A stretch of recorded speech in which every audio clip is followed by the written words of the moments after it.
नमस्कार दोस्तों, स्वागत है आपका हमारे चैनल नॉलेज वाला गुरु में।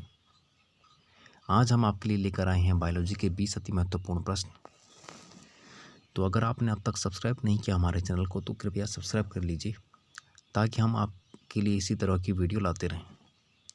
तो आइए शुरू करते हैं आज की वीडियो। आज का पहला क्वेश्चन, मानव शरीर की सबसे छोटी ग्रंथि कौन सी है? ऑप्शन है अधिवृक्क, थायराइड ग्रंथि, पीयूष या फिर अग्न्याशय। दोस्तों, जिसका सही आंसर है वो है पीयूष ग्रंथि। पीयूष ग्रंथि मानव शरीर की सबसे छोटी ग्रंथि है। अगले क्वेश्चन की तरफ चलते हैं। मानव शरीर में भोजन का सर्वाधिक पाचन कहाँ होता है? आमाशय, लीवर, छोटी आंत या फिर बड़ी आंत। दोस्तों, जिसका सही आंसर है वो है छोटी आंत। मानव शरीर में सबसे देर तक खाना छोटी आंत में ही पचता है और सबसे ज़्यादा खाद्य पदार्थ का जो पाचन होता है वो छोटी आंत में ही होता है सबसे लंबे समय तक।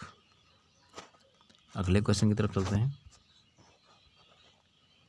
छोटी आंत की लंबाई कितनी होती है? 15 फुट, 20 फुट, 22 फुट या फिर 25 फुट।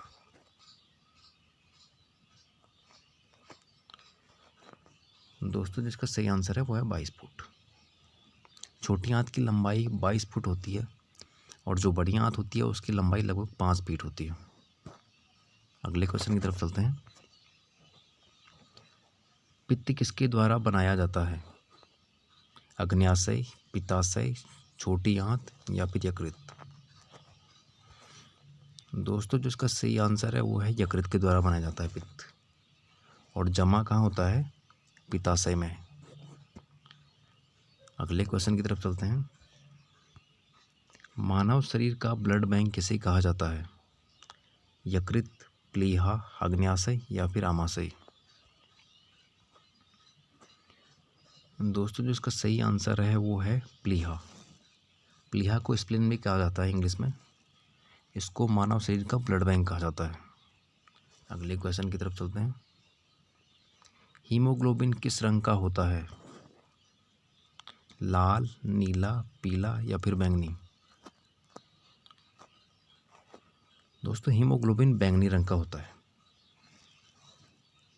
अगले क्वेश्चन की तरफ चलते हैं। कौन सी रक्त कोशिकाएं सबसे बड़ी होती हैं? आरबीसी, डब्ल्यूबीसी, प्लेटलेट्स या इनमें से कोई नहीं।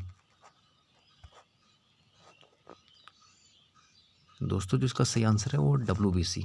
डब्ल्यूबीसी सबसे बड़ी कोशिकाएं होती हैं। अगले क्वेश्चन की तरफ चलते हैं। मानव शरीर की दूसरी सबसे बड़ी ग्रंथि कौन सी है? यकृत, अग्न्याशय, पीयूष ग्रंथि या फिर थायराइड ग्रंथि। दोस्तों, जिसका सही आंसर है वो है अग्न्याशय। अग्न्याशय शरीर की दूसरी सबसे बड़ी ग्रंथि है जबकि पहली यकृत है। अगले क्वेश्चन की तरफ चलते हैं। मानव शरीर में मास्टर ग्रंथि किसे कहा जाता है? पीयूष ग्रंथि, थायराइड, अग्न्याशय या फिर यकृत को। दोस्तों, पीयूष ग्रंथि को मास्टर ग्लैंड कहा जाता है। अगले क्वेश्चन की तरफ चलते हैं। कौन सी ग्रंथि को लड़ो या मरो ग्रंथि कहा जाता है? थायराइड, अग्न्याशय, पीयूष या फिर एड्रिनल। दोस्तों, जिसका सही आंसर है वो एड्रिनल ग्लैंड को क्या कहा जाता है? लड़ो या मरो ग्रंथि। अगले क्वेश्चन की तरफ चलते हैं। मानव शरीर में बोनापन किस हार्मोन की कमी के कारण होता है? मतलब बोनापन यानी हाइट कम किसकी वजह से रहती है? टीएसएच, इसको कहते हैं, ये थायराइड हार्मोन हो गया, thyroid stimulated hormones, serotonin, melanin या फिर सोमेटोट्रोपिन। दोस्तों, जिसका सही आंसर है वो है सोमेटोट्रोपिन। ये हाइट बढ़ाने में सहायक होता है। अगले क्वेश्चन की तरफ चलते हैं। यूरिया कहाँ संश्लेषित होता है? आमाशय, अग्न्याशय, लीवर या फिर यकृत। दोस्तों, जिसका सही आंसर है वो है यूरिया लीवर में संश्लेषित होता है।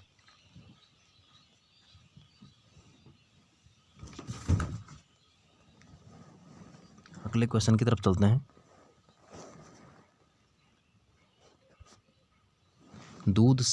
दूध में सबसे ज़्यादा मात्रा में कौन सा तत्व पाया जाता है?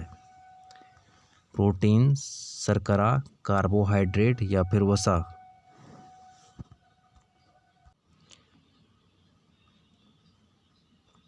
दोस्तों जो इसका सही आंसर है वो है शर्करा। दूध में सबसे अधिक मात्रा में शर्करा पाया जाता है। अगले क्वेश्चन की तरफ चलते हैं। एमिनो एसिड की आवश्यकता शरीर में किस लिए होती है? वसा संश्लेषण, प्रोटीन संश्लेषण, कार्बोहाइड्रेट के संश्लेषण या इनमें से कोई नहीं? दोस्तों इसका सही आंसर है प्रोटीन के संश्लेषण में। प्रोटीन के संश्लेषण में एमिनो एसिड की ज़रूरत पड़ती है। अगले क्वेश्चन की तरफ चलते हैं।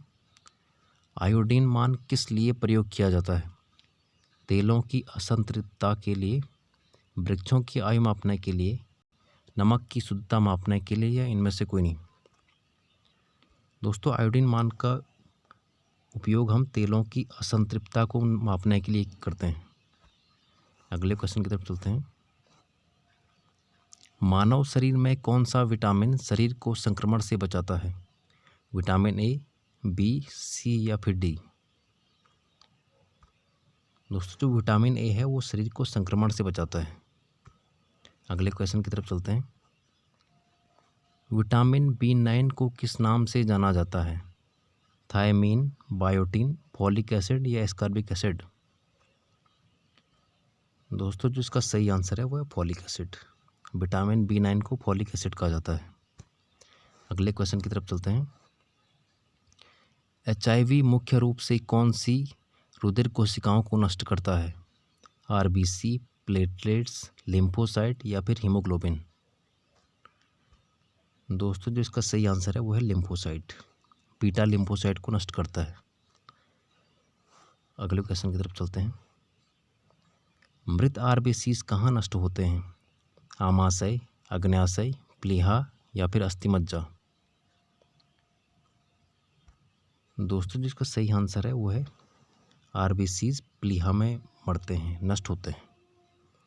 अगले क्वेश्चन की तरफ चलते हैं जो कि आज का लास्ट क्वेश्चन है। मस्तिष्क के किस भाग में भूख और प्यास का पता चलता है? हाइपोथैलेमस, थैलेमस, सेरिब्रम या सेरिबेलम? दोस्तों जिसका सही आंसर है वो है हाइपोथैलेमस। धन्यवाद दोस्तों हमारे चैनल को लाइक और सब्सक्राइब कीजिए। धन्यवाद।